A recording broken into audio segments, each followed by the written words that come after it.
विचार करताय की गॅसची बचत कशी करायची, तर सगळ्यात आधी तर तुमचे गॅसचे जे बर्नर आहेत ते स्वच्छ ठेवा. कमीत कमी आठवड्यातून 2दा तरी जे आपले गॅसचे बर्नर आहेत ते स्वच्छ करून घ्यायचे, म्हणजे आपला गॅस जो आहे तो वेस्ट होणार नाही, छान चालेल. स्वयंपाक झाल्याच्या नंतर गॅसचं जे मेन स्विच असतं टाकीच्या तिथलं ते बंद करायला अजिबात विसरू नका. त्याच्यामुळं पण आपल्या गॅसच्या बचतमध्ये खूप सारा फायदा होतो. तर लक्ष करून रोज संध्याकाळी सकाळी स्वयंपाक झाल्याच्या नंतर जे बटन आहे ते मेन स्विच ते बंद करायला अजिबात विसरू नका. शक्यतो भाज्या ज्या आहेत ते कुकरमध्ये बनवा, कारण कुकरमध्ये भाज्या ज्या आहेत खूप पटकन शिजल्या जातात आणि त्याच्यामुळे आपल्या गॅसची जी आहे ती खूप छान बचत होते.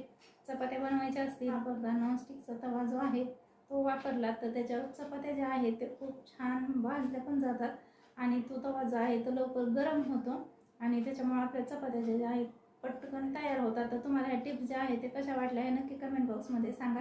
व्हिडिओ आवडला तर लाईक, शेअर आणि चॅनेलला नक्की सबस्क्राईब करा.